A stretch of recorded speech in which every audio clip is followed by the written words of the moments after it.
Hey guys, it's me, Ejin again, and this is a continuation of my other video blog I started. You can go back, well, there will be a little link up here somewhere where you can go back and watch the first one. So this is the second one, and this is the part where I talk about the book itself. So the book is called Cosplay America. I spent about a year working on this book, and now that I think about it, a year is pretty fast. You know, I think that I think the reason how it came about so fast was mostly I didn't know what I was doing. You know, I've never published a book before. I don't know anything about book publishing. I'm a photographer by trade. The simple fact that I knew nothing about it probably helped me out, because if I knew what I knew now about this whole thing, well, either one, the book would never get done, or two, it would probably never get done, basically. So sometimes it's really helpful that you kind of just jump in and you just swim for it, because if you sit there and think about it way too much, then it's going to pass you by. And I've noticed that happen in my life a lot, that if I think about something too much, the opportunity goes by and I miss it, you know.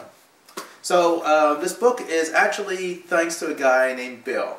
So Bill owns a bookstore on the first floor of this office building, and I used to rent an office with another photographer in this office building. So every day I would walk by his store and pretty much go in and look through his books. It was a good break from working all the time. I can just go there and flip through books. And he was the guy that I showed my pictures from Anime Expo 2008. And he was the guy who told me, dude, you should do a book. Now, for all photographers out there, I think every photographer in the world wants to have their own book. You know, I think it's just a common thing. And so, yes, I've thought about it, but I also know the horror stories of it too, because I knew photographers who had made their own books, and then they had trouble selling the book, and all their books would do would be sitting in their garage or their apartment at home. They may sell a few copies, but that was it. I've learned now that taking pictures and making a book is the easiest part of the whole process. The hardest part is actually marketing and getting it out to people, you know. And so, why do you think I went to conventions all the time? Because people understood what I was doing at conventions. You know, they'd be perfect to perhaps buy this book and help me get out of the debt I put myself into, you know. So, this book, well, my idea for the book wasn't to showcase who is the best in the world, or actually in the United States, because I don't want that responsibility on me. I'm just one guy. I'm just one photographer. Why would anybody listen to me about who's best about anything? And second of all, why would I even want to do that? Because to me, cosplay isn't about competition. It's just more about doing something for the love of it for yourself. So if you actually ever look through the book, you'll notice that you'll see a lot of different people here. There's different shapes, different sizes, different age, different experience levels.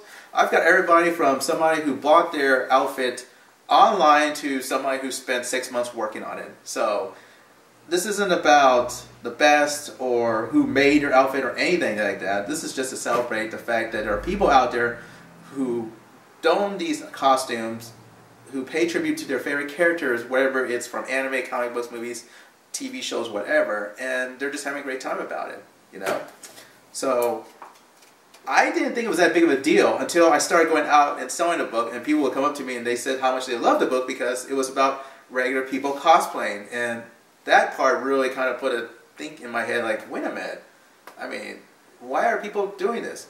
Now, of course, we're now in 2013, and the cosplay scene has changed a lot, and there's a lot of talk online about likes, and there's a lot of whole discussion about this, basically. But anyway, so I had a book idea. I shot the book.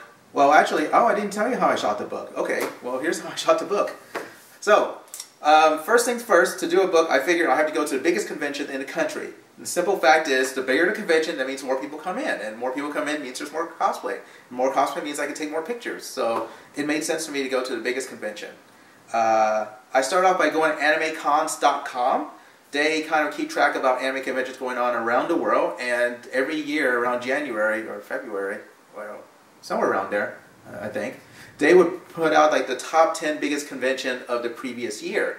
So for 2009, I found a 2008 list, and I started going down that list. There were 10 conventions, I mean, the biggest names are there, you know, Anime Expo, Otakon, A-Kon, so forth and so forth, so forth. So my idea was to test run this at Fanime in San Jose. San Jose is about 4 or 5 hours away from me. I've really never been to San Jose before. I've been to San Francisco, but not San Jose. Lucky for me, I knew some friends who were from Arkansas who had moved to the Bay Area a few years ago, and I hadn't had a chance to see them yet, so I figured to myself, okay, I'm going to go to anime convention, I'm going to go to Fanime, I'm going to shoot this thing, and I'm going to see how I feel. If I don't like it, worst case scenario, I spent a great weekend with friends at a convention, you know. So, I went. Now, have you guys ever been to Fanime? Well, actually the old Fanime, because I know they're doing reconstruction now in that building. You will remember in front there was a fountain, and when you go through the doors, there's 2 staircases that goes upstairs to the 2nd floor where you'll see the artist alley and the dealer hall and panels and so forth. Well, what I did was I put myself next to one of the staircases, you know. My idea is that I don't block traffic. I stay out of people's way. My strobes are all battery powered, so I'm not using convention power at all. All I'm doing is just setting up a backdrop and my light, and that's it. So I shot for 3 days straight, and I must have shot over 250 plus people. I can't remember nowadays. I was very, very grateful my friends were there because they helped me out with basically getting me food and drinks, because that was one thing I didn't think about until I actually started doing it there. You know, and actually I didn't even think about it at AX because I was having so much fun. I kind of forgot that I was hungry. You know, you guys, when you go to conventions, you should always make sure to eat and drink. It's kind of important. Okay, so they helped me out with that. I had a great time at Fanime, and I realized that, you know what, I can do this. I can keep going to conventions, and this is not going to be like a, this won't like a, it won't have a negative impact on me. Like, it's not work to me. Like, I'm doing this because I actually enjoy doing this. And believe me, if I didn't like taking pictures, if I didn't like coming to conventions, and if I didn't like cosplay, I would never have done a book, because who would sacrifice and spend, you know, years of their lives doing this unless they really love it? I mean, this makes sense, right? So, so after that, I started going around the country. And the great thing about this whole experience was I had a chance to go to places I've never been to before, like Baltimore, Maryland. I don't know anything about Baltimore except what was on the wire. And I'm sure that's not a good representation of what Baltimore is all about. You know, I went to Atlanta, Georgia. I've never been there before except what I read in history books, you know, about the Civil War. So, I also gone to win. So, so it was kind of really great because I had a chance to go places I've never been. To pull this off, what I would do is, well, everything was run on my credit cards. I had credit cards, so that was my source of income to actually pull this part off. What I would do is I would carry the camera and the lights with me. When I got to whatever city I was in, I would rent a car, drive to the nearest camera rental facility they have. Either it would be motion picture cameras or a regular photography store. It didn't really matter because what I was looking for was C-stands to rent with sandbags and a Rubbermaid cart. Pretty much anywhere in the country, you go to any camera shop in the country, you can find this. I know because I've managed to dig it out. All I did was just Google the location, looked up camera houses, found them out, and I would go there, rent that. I would buy the backdrop. I use a 5-foot backdrop. There's companies that make these. They're usually 5-foot, 9-foot, and 12-foot. So, excuse me. So I got a 5-foot backdrop. By the way, this would also explain why you can't see the entire full figure, because my backdrop paper is 5 feet wide. So if I step back, I go wider than 5 feet, and then you start seeing the people and everything else around the backdrop. So in a way, it kind of hindered me, and in a way, it kind of freed me, because I had already built in, like, I knew what my criteria were already. I just had to work within that criteria. So, you know.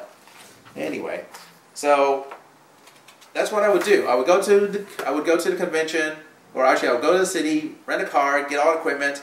I would go to the nearest grocery store. I would buy peanut butter, jelly, and bread, and I would make myself sandwiches, you know, because remember, once I set up this whole thing, I can't leave. You know, it takes, you know, 5-10 minutes to set it up, and once I set it up, I don't want to break it down just to go have lunch or anything like that. So I carry all of my food with me. So I would make around like 6 to 8 peanut butter and jelly sandwiches. Yes, that's what I lived on for the first 6 months of convention travel, was peanut butter and jelly sandwiches. I moved to Cliff Bars now, but in the beginning, peanut butter and jelly sandwiches. So I bought my own bottle of water, and I would sit there and photograph all day. The only time I would stop photographing was basically when I ran out of batteries in either my lights or my camera. I didn't worry about cards because I brought my laptop with me and I was constantly downloading cards while I was shooting. So it was a really...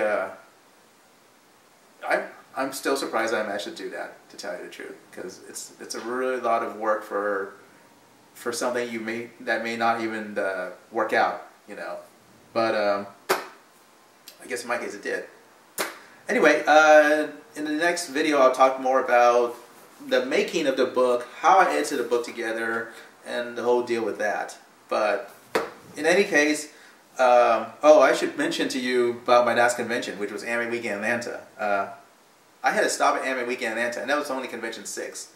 Reason was simple: I maxed out my credit card. My credit card was already dead to me, so at that point, after shooting in Atlanta, I realized I had about 1,600 cosplayers already taken pictures of, and that was enough. So that was basically the end of it. So it was only really 5 months of travel that I did to 6 conventions, and then I kind of stopped.